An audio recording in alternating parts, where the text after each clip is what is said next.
Welcome back. So in the previous video we have completed chapter number 3. So in this lecture we are going to start chapter number 4, that is heat. Okay. So in the previous chapter, that is animal fibers, means fiber to fabric, we have studied about two type of fibers, that is animal fibers and plant fibers. So animal fibers we have discussed two things. First of all was the wool and second one was the silk, and we get woolen and silk clothes from that particular animal fibers that keeps us warm during the cold weather. And from the plant fibers we are getting the cotton. So why we are wearing cotton clothes during the summer season? Because summer season में क्या होता है, cotton का जो कपड़ा होता है वो काफी पतला होता है और वो क्या करता है, एयर को हमारे बॉडी से और आउटर एटमॉस्फेयर में पास होने के लिए हेल्प करता है. And why we are wearing the woollen clothes in the winter season? Because wool is the bad conductor of heat. तो वो क्या करता है, जो हमारी बॉडी हीट है उसको ट्रैप करके रखता है हमारी बॉडी में ही और आउटसाइड एटमॉस्फेयर में पास नहीं होने देता है. So that is why we are wearing the woollen clothes in the winter season and cotton clothes in the summer season. Okay, during the summer season क्या होता है कि आपके जो घर में है वहां ज्यादा गर्मी लगती है, बट आप आउटर एटमॉस्फेयर में जाओगे तो काफी वेंटिलेशन होता है, हवा होती है, तो आपको वहां पे ठंडक फील होती है. एंड समर सीजन में क्या होता है, आपको घर पे रहना ज्यादा पसंद, सॉरी विंटर सीजन में क्या होता है, आपको घर पे रहना ज्यादा पसंद आता है. बिकॉज हमारा जो घर होता है पूरा पैक होता है, हवा अंदर की अंदर ही रहती है और हम लोगों को एकदम वार्म प्रोवाइड होता है. बट जैसे ही आप लोग बाहर जाओगे तो ठंडी हवा आएगी और आपको ठंडी लगेगी. Okay, so now we are going to discuss कि ऐसा होता क्यों है. So in this chapter we are going to discuss about heat only.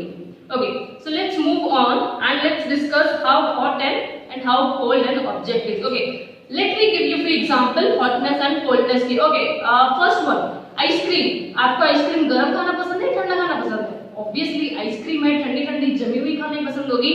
So we can consider the ice cream as cold. Cup of tea, चाय हमारी क्या होती है, वो कोई लोग ठंडी करके पीते हैं बट उसका कोई मतलब नहीं होता है. So tea we prefer as hot only. आप कभी गरम गरम पैन को टच करो तो आपको कैसी वाली फीलिंग आएगी, हॉटनेस वाली फीलिंग आएगी. So frying pan, hot frying pan we can considered as hot. अगर आप वहां पे आइस क्यूब्स को टच करो तो क्या होगा, वो एकदम ठंडे ठंडे फील होंगे. So some of the objects we feel hot and some of the objects we feel cold. Okay, but how hot and how cold an object is. कभी कभी ऐसा होता है कि आपका एक ऑब्जेक्ट है वो दूसरे से ज्यादा हॉट होता है, या फिर आपका जो पर्टिकुलर ऑब्जेक्ट है वो दूसरे से ज्यादा ठंडा होता है. So how much hotter or how much colder an object is, we are going to learn in this particular chapter. Okay, so for seeing that how hotter and how colder an object is, we are going to perform one activity. Okay, what you have to do in this activity, you have to take 3 container or the 3. See, these are the 3 containers. Also label them as A, B and C. ठीक है, आपने 3 tub लिए, आप उसको label कर दो A, B and C.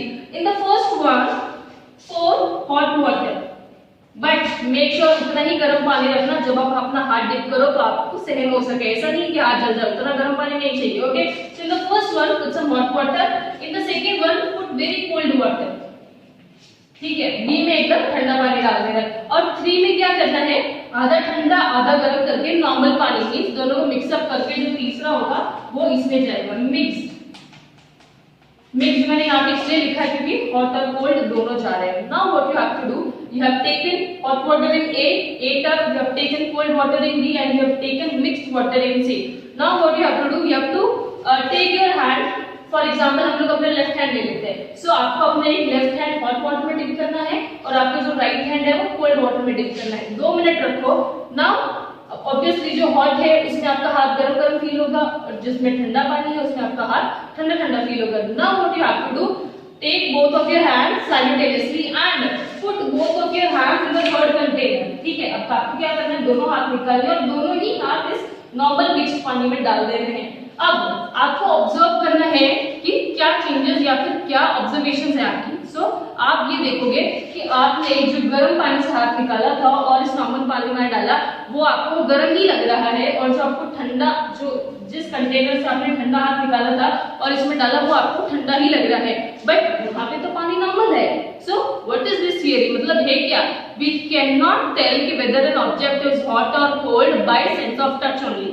हम इस एक्टिविटी से क्या कंक्लूड करते हैं कि खाली टच करने से ही हम लोग ये नहीं बता सकते कि एक ऑब्जेक्ट कितना ज्यादा गर्म है या फिर कितना ज्यादा ठंडा है. वी नीड एक्यूरेट थिंग, हम लोगों को एक्यूरेसी चाहिए इस हॉटनेस और टेम्परेचर में. मींस मींस कितना गर्म है या फिर कितना ठंडा है। सो for measuring the temperature means इसका भी पर्टिकुलर टेम्परेचर होगा। फॉर एग्जांपल इसका ज्यादा तो नहीं, बट फॉर एग्जांपल इसका जो टेम्परेचर है वो 30 डिग्री है, इसका टेम्परेचर है 15 to 10 डिग्री है, तो टेम्परेचर में डिफरेंस आ रहा है। और इसको मिक्स किया तो फॉर एग्जांपल बीच का कुछ भी ले लो 25 डिग्री समथिंग है करके, तो पर्टिकुलर टेम्परेचर हमको पता होना चाहिए जिससे हम लोग एक्यूरेटली बता सकते हैं कि हाँ कि इतना हॉट है या फिर इतना कोल्ड है। And an instrument that is used for measuring temperature is called as the thermometer. आपको पता ही होगा एक पर्टिकुलर इतना ही चीज आती है, दो टाइप के थर्मोमीटर्स होते हैं, we are going to study about that later. So for measuring the temperature of the body और any other thing we need thermometer. Okay, now we are going to talk about the structure of the thermometer. Now we are going to discuss about the structure of a clinical thermometer. अब हम लोग यहाँ पे क्या देखेंगे, structure देखेंगे clinical thermometer. So this is how a thermometer looks like. See, I have already told you there are two type of thermometers. दो types होते हैं thermometers के. So the first one is the clinical thermometer that is mainly used for measuring the temperature of the body. ठीक है, and second one is the laboratory thermometer. वो कहाँ पे use होता है, किसी भी पर्टिकुलर लिक्विड की टेम्परेचर मापने के लिए वो वहां पे यूज होता है in the labs, but for measuring our body temperature we use clinical thermometer only. So this is the structure of a thermometer. Okay, let me explain you the different things. First of all the markings. सबसे पहले markings ध्यान रखना, body temperature के हिसाब से the marking start from 35 till 42 because the normal body temperature is around 37 degrees Celsius. So what the temperature varies from 35 degree to 42 degrees Celsius. So the markings are like that only. Then moving on, it consists of a whole glass-like structure called as the stem. ये जो हमारी marking, ये पूरी जो glass level है इसको हम लोग स्टेम बोलते हैं। And at the end of the stem it consist of a bulb. ठीक है, स्टेम जो कि हमारी जो ग्लास ट्यूब है उसको बोलते हैं, and at the last bulb is present.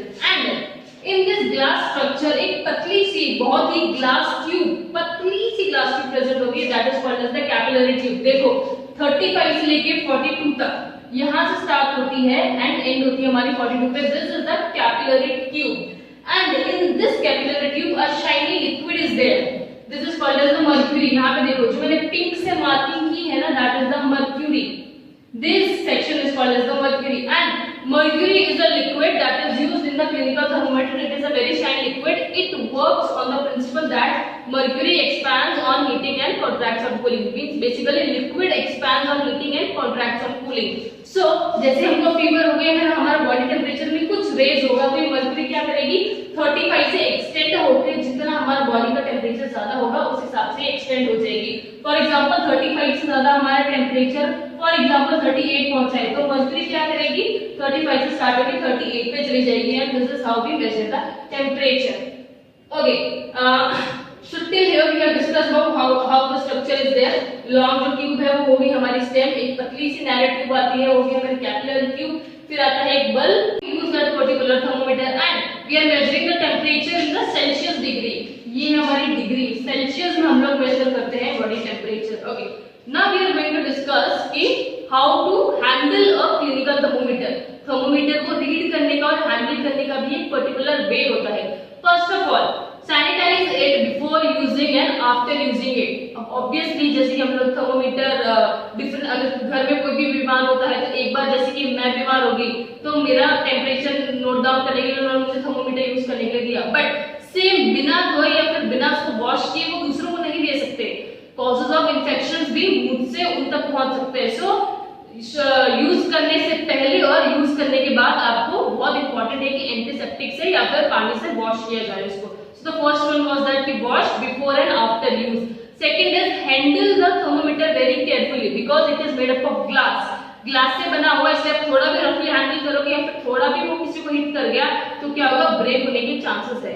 And by taking the measurements, तो for example this is the thermometer, तो आप ऐसे नहीं ले सकते, आप ऐसे नहीं ले सकते, आप ऐसे नहीं ले सकते। मेजरमेंट हमेशा कैसा होना चाहिए, आपकी जो आई से है एकदम स्ट्रेट होनी चाहिए थर्मोमीटर के। So at that particular position only you are able to take और able to take the correct reading. ऐसे भी नहीं, ऐसे भी नहीं, ऐसे भी नहीं, हमेशा आपकी आई साइड के एकदम सीधा होना चाहिए। So you are able to take the correct reading. Okay, next point is hold the thermometer through the stem. मतलब आपको हमेशा यहाँ से इसको होल्ड करना है। बल्ब से हम लोग कभी भी थर्मोमीटर होल्ड नहीं करते हैं। So hold the thermometer through the stem. The last point is before taking the measurement, make sure that the temperature or the mercury level is below 35 degree Celsius. हमेशा ये ध्यान रखना है कि टेम्परेचर नोट डाउन करने से पहले या फिर आपका थर्मोमीटर यूज करने से पहले मर्क्यूरी का जो लेवल है वो आप देख लीजिएगा कि 35 के नीचे ही होना चाहिए, बिकॉज 35 के आगे भी होगा, फॉर एग्जाम्पल 36 पे भी होगा, तो जब आप अपना बॉडी टेम्परेचर मेजर करोगे वो 1 पॉइंट ज्यादा ही बताएगा, सो वो एक्यूरेसी नहीं होगी, आपका बॉडी टेम्परेचर गलत शो करेगा। So just make sure that the level of mercury is below 35 degree Celsius before measuring the body temperature. Okay, so this is all about the first video, and here I end the video. I hope you understood what I have taught you today. Just go through the video once. If any query is there, you just ask me in the right section.